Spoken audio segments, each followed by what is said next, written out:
தூத்துக்குடி குழந்தை கடத்தல் சம்பவம் தொடர்பாக இருவர் கைதான நிலையில் போலீஸ் விசாரணையில் அதிர்ச்சியூட்டும் தகவல்கள் வெளியாகியுள்ளன. இதுகுறித்து அலசுகிறது இந்த தொகுப்பு. மேலும் தொடர் செய்திகளுக்கு இணைந்திருங்கள். தந்தியுடன்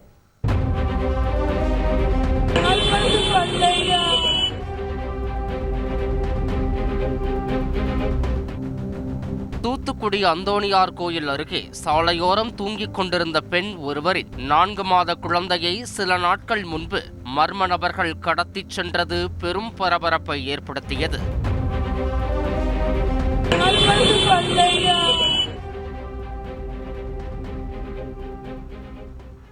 யாசகம் பெற்று வாழ்ந்து வந்த அப்பெண்ணின் குழந்தை கடத்தப்பட்ட நிலையில் உடனே 10 தனிப்படைகள் அமைத்து தீவிர விசாரணையில் களம் இறங்கினர் தூத்துக்குடி போலீசார்.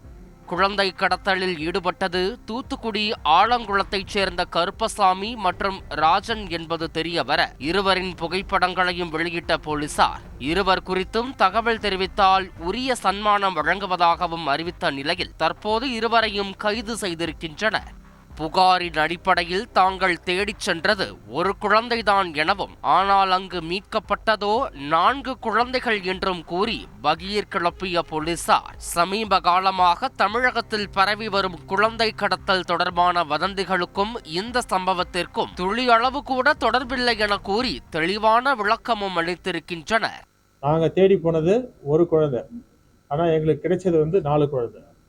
இதுல இன்னொரு பெரிய சர்ப்ரைஸ் என்ன அப்படின்னாக்கா, இந்த 4 குழந்தையில 3 குழந்தை தான் எங்களுக்கு கேஸ் ரிப்போர்ட் ஆயிருந்தது. இன்னொரு குழந்தைக்கு அப்பா அம்மா யாருன்னு நாங்கள் இப்போ கண்டுபிடிக்கணும்.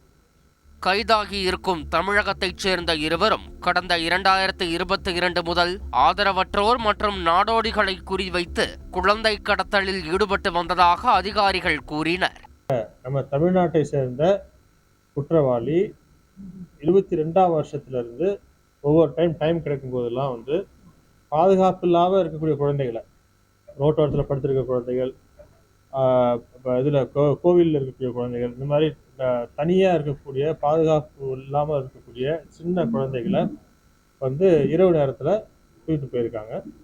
குழந்தை இல்லாமல் தவிக்கும் பெற்றோர்களிடம் கடத்தப்பட்ட குழந்தைகளை லட்சக்கணக்கில் விற்கும் இவர்கள் குழந்தைகள் மலைவாழ் மக்களின் குழந்தைகள் எனவும், வறுமையின் காரணமாக அவர்கள் குழந்தையை விற்பதாகவும் கூறி லட்சக்கணக்கில் பெற்றதாக அதிகாரிகள் தெரிவித்தனர். ஒரு மலைப்பகுதியில் இருக்கிறவங்களுக்கு இருக்கிறதாகவும், அவங்க பேரண்ட்ஸுக்கு கஷ்டப்படுறாங்க, அவங்க குழந்தைய வளர்க்க முடியல, அதனால அந்த குழந்தைய கொடுக்குறாங்க அப்படின்ற மாதிரி சொல்லி அவங்க சொல்லியிருக்காங்க. அதுக்கு வியாபாரமாகவும் செஞ்சிருக்காங்க. மேலும் குழந்தை கடத்தல் தொடர்பான வதந்திகள் பரவி தமிழகத்தில் பரபரப்பை ஏற்படுத்தி இருக்கும் வேளையில் அந்த வதந்திகளையும் இதனையும் தொடர்புபடுத்தாதீர்கள் என கூறிய அதிகாரிகள் தமிழகத்தில் அப்படி ஒரு அசாதாரணமான சூழ்நிலை எதுவும் இல்லை எனவும் அனைவரும் பாதுகாப்பாக வாழ்வதாகவும் கூறி விளக்கமளித்தனர். உங்களுக்கு தெரியும், இப்ப சமீப காலமா எல்லா இடத்தையும் குழந்தைகளை கடத்துறாங்க அப்படின்ற மாதிரி சொல்லி நிறைய வதந்திகள் பரவி, அந்த வதந்திகள் மூலமா சில இடங்கள்ல நம்ம கேஸ்லாம் கூட போட்டிருக்கோம்.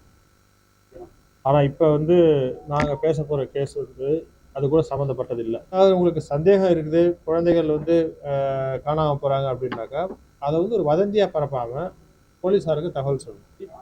அந்த ஒரு அசாதாரண சூழ்நிலைலாம் இங்கே கிடையாது. இங்கே நல்ல முறையில் அந்த குழந்தைகள் பெண்கள் பாதுகாப்போடு இருக்கிறாங்க. சிக்கலான விவகாரத்தை திறம்பட கையாண்டு கடத்தப்பட்ட 4 குழந்தைகளையும் துரிதமாக மீட்டு பெரும் விபரீதத்திற்கு முற்றுப்புள்ளி வைத்த தூத்துக்குடி போலீசாருக்கு பாராட்டு குவிந்து வருகிறது. செய்திகளை உடனுக்குடன் தெரிந்து கொள்ள உடனே சப்ஸ்கிரைப் பண்ணுங்க.